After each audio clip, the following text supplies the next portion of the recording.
Where did you go to record it? A meat fridge, an ex-meat fridge in Brixton, and it probably only cost £6.50 to make. So what was there? I gather there's a piano there that was altered by things being... No, I think that was done somewhere else, I think. So how did you record it in this empty meat fridge? It was very cold. I'm sure. Hence the hat. It would have been useful then. Yes, yeah. But how was it recorded? Did they bring a recording No, there was equipment in? recordings. So it was a recording studio that had been converted out of a rather badly and cheaply converted. No. Can you remember who the producer was? No. No? It was a long time ago. Was there a producer? It was a long time ago. Okay, that's a good answer.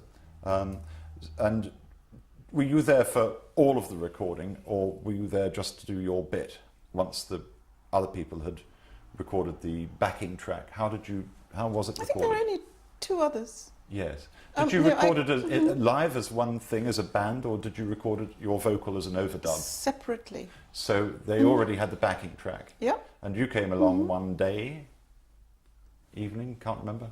Daytime? And how many takes did it do? Can you recall?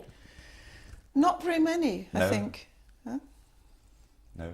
Okay, so, and when did you first hear the finished product? I don't think it was even played to me. I think I heard it on the radio or something. And what did you think when you heard it back? I was thinking, that's a bit strange. Did you like it? You know, it was as it was. Well, you're probably heartily sick of it now, but back then, did you think this is actually a cracking tune and should go really well? Or were you, I don't know, what was your reaction? Surely not ambivalent towards... that was rather strange, that's all. I think one time I was having dinner with the other bloke in the restaurant and it started playing and I thought, that's a bit weird.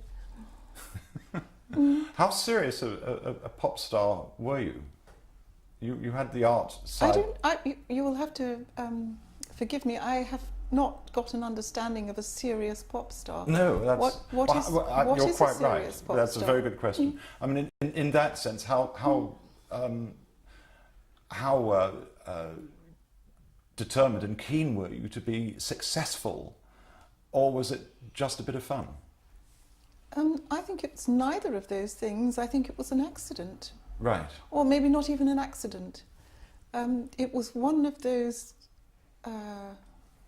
things that happened to you. As the song began to climb the charts, how did you feel? I can't remember.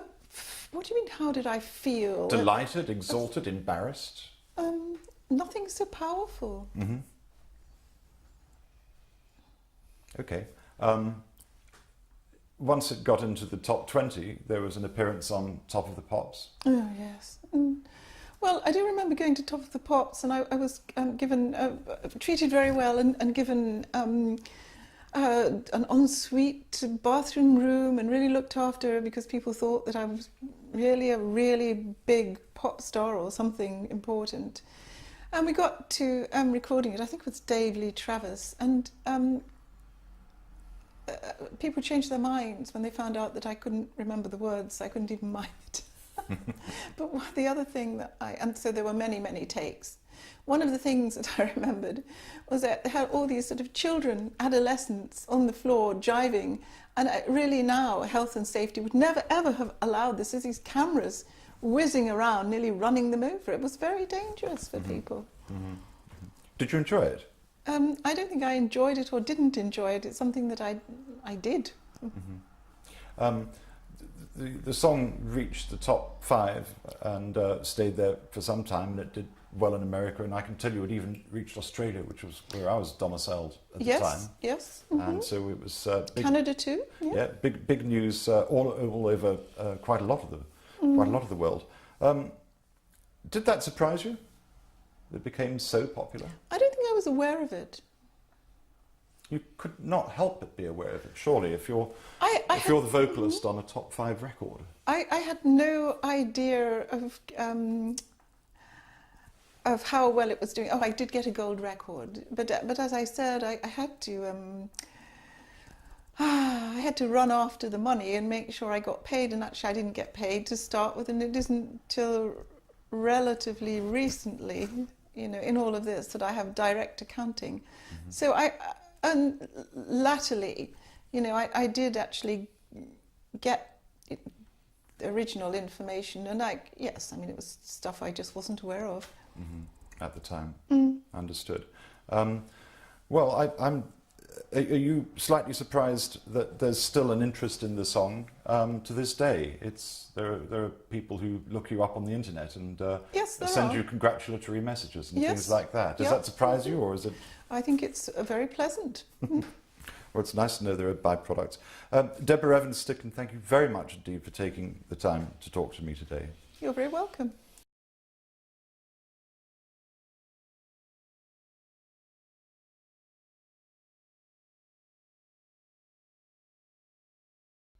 No, you haven't told me why you want to do this. I have told you, and I told you over coffee, Mm-hmm. and the answer is quite simply not a financial one, Mm.